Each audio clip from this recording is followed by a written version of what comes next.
अस्सलामुअलैकुम रहमतुल्लाहि ताला वबरकातुहू। गाइस, आज हम लोग देखने वाले हैं बिहार बोर्ड क्लास 10th का 2025 का एग्ज़ाम का रियल पेपर। चलिए बिना बिना किसी देरी के वीडियो को शुरू करते हैं। आपका पहला प्रश्न है, निम्नलिखित में कौन परिमेय संख्या है? आपका इसका सही जवाब हो जाएगा सी, ऑप्शन सी। आपका अगला प्रश्न है, यदि m एक पूर्णांक है तो प्रत्येक विषम पूर्णांक का रूप होता है। आपका सही जवाब हो जाएगा ऑप्शन डी, 2m+1। आपका अगला प्रश्न है, निम्नलिखित में किसका दशमलव प्रसार शांत है? आपका सही जवाब हो जाएगा ऑप्शन सी। आपका अगला प्रश्न है, 0.87 के बार बराबर क्या होगा?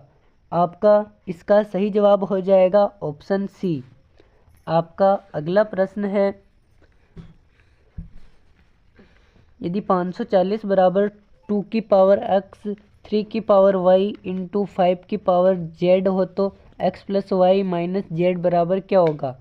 आपका इसका सही जवाब हो जाएगा ऑप्शन ए, 4। आपका अगला प्रश्न है, निम्नलिखित में कौन अपरिमेय संख्या है? आपका सही जवाब हो जाएगा ऑप्शन डी। आपका अगला प्रश्न है, यदि m और n दो अभाज्य संख्याएं हैं तो उनका महत्तम समापवर्तक क्या होगा?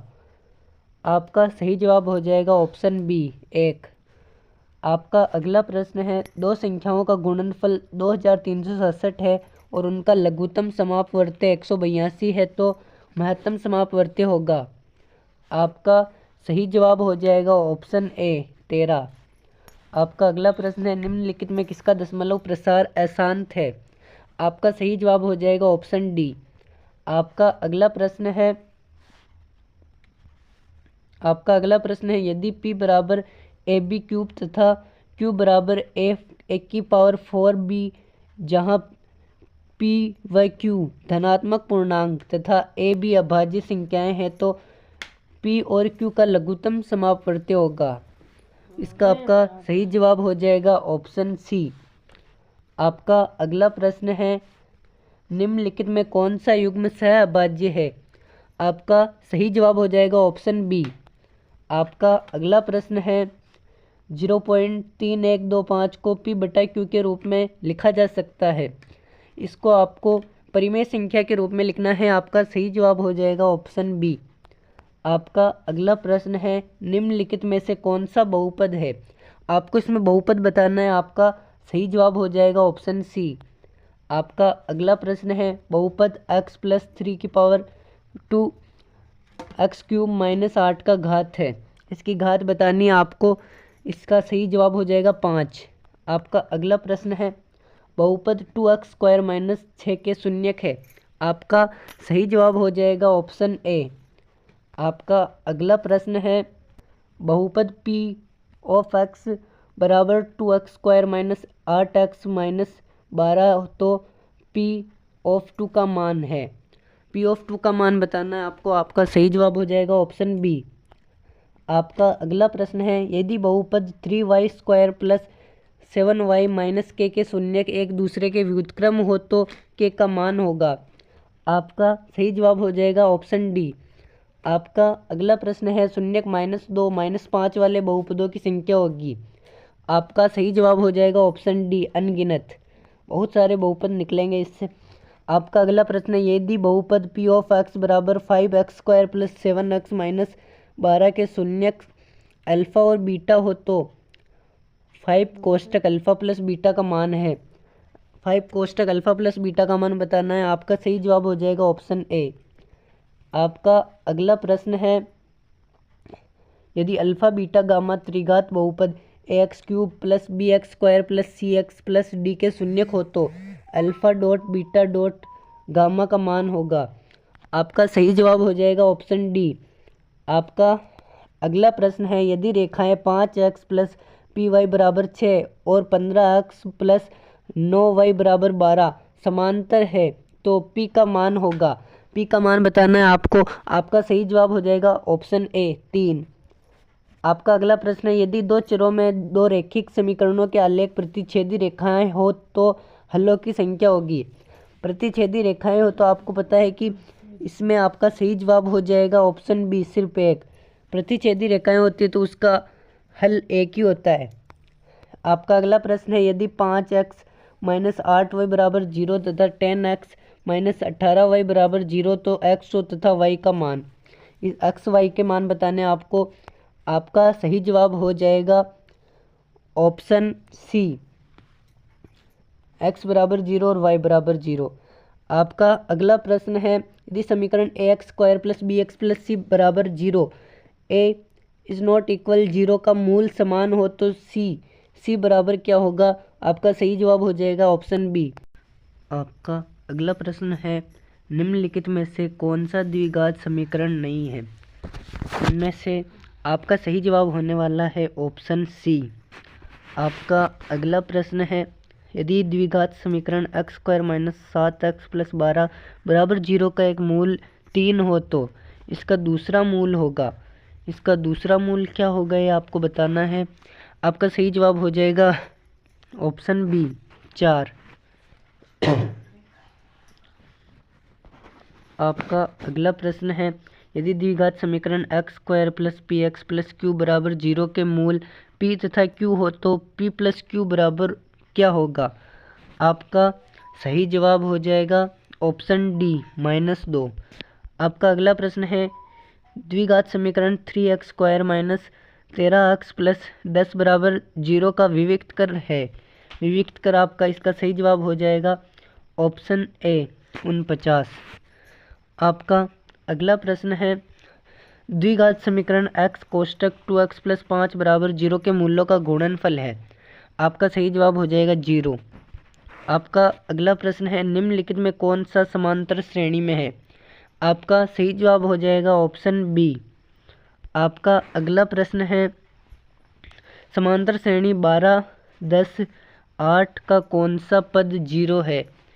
आपका सही जवाब हो जाएगा 7वां। आपका अगला प्रश्न है, समांतर श्रेणी -5, -1, 3 और 7 का सारवंतर है। आपको इसमें आपको 7 में से 3 को घटाना है, 7 में से 3 को घटाना है और 3 में से -1 को, -1 में से -5 को। इसमें 7 में से 3 को घटाएंगे तो 4 आ जाएगा, 3 में से -1 घटाएंगे तो भी 4 आ जाएगा। इस तरह आपका सही जवाब हो जाएगा 4।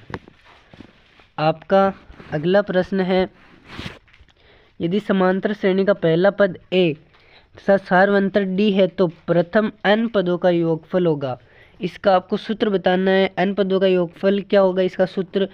आपका सही जवाब हो जाएगा ऑप्शन सी। आपका अगला प्रश्न है, यदि समांतर श्रेणी का nवां पद tn बराबर 3 - 4n तो t5 बराबर क्या होगा? आपका सही जवाब हो जाएगा ऑप्शन ए, -17। आपका अगला प्रश्न है, यदि समांतर श्रेणी का सामान्य पद 17 - 5n है तो इसका सारवंतर होगा। इसका सारवंतर आपको बताना है। आपका सही जवाब हो जाएगा ऑप्शन बी, -5। आपका अगला प्रश्न है, प्रथम n विषम प्राकृत संख्याओं का योगफल होगा तो आपका सही जवाब हो जाएगा n²। आपका अगला प्रश्न है, यदि 18x y - 3 समांतर श्रेणी में है तो x प्लस वाई बराबर क्या होगा? इन दोनों को जोड़ना है, फिर आपको बताना है। पहले प्रथम पद, द्वितीय पद, तृतीय पद निकालना है। इस तरह आपको सही जवाब हो जाएगा ऑप्शन डी, 15। आपका अगला प्रश्न है, यदि ए तथा बी पूरक कोण है तो इसमें आपका सही जवाब हो जाएगा ऑप्शन ए, साइन बी बराबर साइन बी। आपका अगला प्रश्न है, कोस 90 डिग्री -5 बराबर क्या होगा? आपका सही जवाब हो जाएगा ऑप्शन ए, साइन 5। आपका अगला प्रश्न है, cos square 27 degree minus sine square 63 degree बराबर क्या होगा? इसमें आपका सही जवाब हो जाएगा ऑप्शन बी, 0। आपका अगला प्रश्न है, साइन 2 थीटा बराबर 2 साइन थीटा सत्य है जब थीटा बराबर क्या होगा? आपका सही जवाब हो जाएगा 0 डिग्री। आपका अगला प्रश्न है, यदि साइन थीटा बराबर 4/5, तो टेन थीटा बराबर क्या होगा, साइन थीटा बराबर होता है लंब बटा कर्ण, लंब बटा कर्ण, तो टेन थीटा बराबर लंब बटा आधार हो जाएगा। तो आधार आपका 3 आ जाएगा, आधार 3 आ जाएगा, तो आपका सही जवाब हो जाएगा ऑप्शन सी 4/3। लंब 4 है और आधार 3 है। आपका अगला प्रश्न है, यदि टेन थीटा बराबर 1/√7 तो sec square theta minus ten square theta बराबर क्या होगा। आपका सही जवाब हो जाएगा ऑप्शन डी 1। आपका अगला प्रश्न है, 1 minus ten square 45 degree upon 1 plus ten square 45 degree बराबर क्या होगा। आपका सही जवाब हो जाएगा ऑप्शन ए 0। आपका अगला प्रश्न है, 3 कोट स्क्वायर 60 डिग्री का मान 3 कोट स्क्वायर 60 डिग्री बराबर क्या होगा। आपका सही जवाब हो जाएगा ऑप्शन बी 1। आपका अगला प्रश्न है, कोस 1 डिग्री डॉट कोस 2 डिग्री डॉट कोस 3 डिग्री डैश डैश डैश कोस 180 डिग्री। इसमें आपका सही जवाब हो जाएगा 0।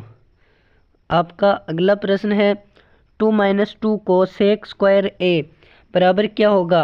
आपका सही जवाब हो जाएगा ऑप्शन डी। आपका अगला प्रश्न है, यदि ए साइन एक्स बराबर 1 तो और बी कोस एक्स बराबर 1 तो कोट एक्स बराबर क्या होगा। आपका सही जवाब हो जाएगा ऑप्शन बी A/B। आपका अगला प्रश्न है, sine square 45 degree plus cos square 45 degree minus 1, तो इस पूरे का आपका 1 हो जाएगा 1 माइनस 1 बराबर 0। तो आपका सही ऑप्शन हो जाएगा ऑप्शन ए 0। आपका सही आंसर हो जाएगा। Minus ten square A plus 1 upon 1 minus sine square A बराबर क्या होगा। आपका सही जवाब हो जाएगा ऑप्शन बी 1। आज के लिए बस इतना ही। अगर आपको वीडियो अच्छी लगी हो तो वीडियो को लाइक करें, शेयर करें और हमारे चैनल को सब्सक्राइब करें।